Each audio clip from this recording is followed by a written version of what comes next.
I think most people today inside the church, pastors and just church members themselves, recognize that there is a lack of true spiritual holiness in the church.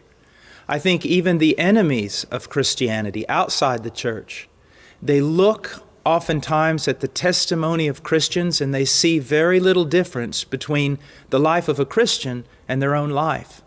Because of that, you often hear words such as hypocrite. And I think that even though we should be very, very careful not to be motivated or coerced by the world, we need to recognize something. There is some hypocrisy in the church, and oftentimes it has to deal with the idea of holiness. Now, what is holiness actually? Well, holiness involves two things. It involves coming out of those things that displease God, but not just stop doing the things that God disagrees with, but also to stop doing them in order to run to God, in order to have fellowship with Him.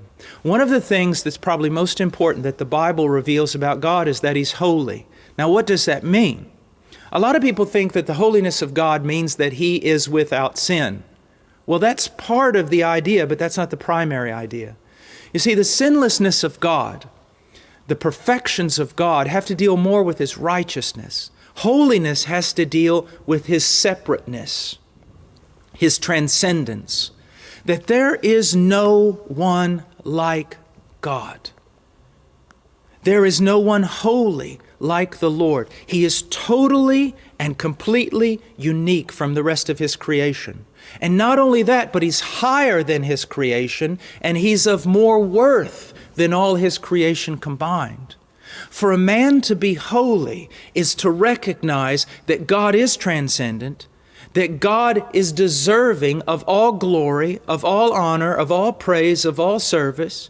To be holy is when a man recognizes the value of God and lives in light of that. And because he sees God as so valuable, so precious, so beautiful, so glorious, he's willing to leave not only bad things, but also things that are good but not as good as God. He's willing to leave those in order to devote his heart entirely to God. Now, the question is, how can we become more holy? Well, I think the answer is simple. We can become more holy by having a greater and greater understanding of the greatness of God. One of the reasons why the church is suffering today is because there's an ignorance of the knowledge of God. Let me ask you a question. When was the last time you heard a year-long preaching series on the attributes of God?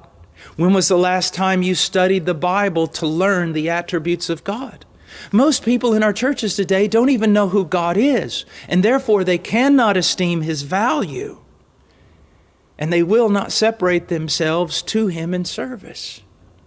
Holiness means simply this, that you recognize how valuable God truly is, and you turn away from everything else, and you give your heart to Him in service, in devotion, in seeking out His will, and then seeking to do that will. A lot of people think holiness has to do with measuring how long your dress is, or how long the sleeves are on your shirt, or wearing some kind of covering on your head. And if people do that, I'm not against them for that. I appreciate any attempt they might make to be holy. But what you need to understand is this: holiness is more than just some legalistic set of rules. It is a heart that esteems God and is on fire for Him.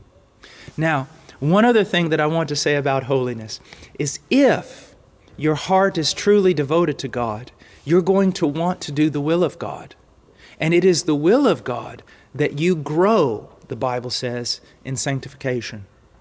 If we truly have given our heart to God and we truly esteem Him above everything else, it's going to affect the rest of us.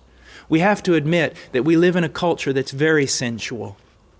Very, very sensual. And we have to also admit that much of that sensuality has made its way into the church. Here's something that I would like you to see.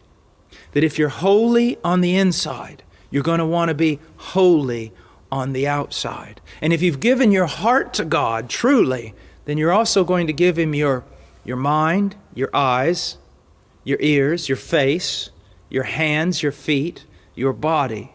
You're going to seek to conform everything you are to the standard of His Word.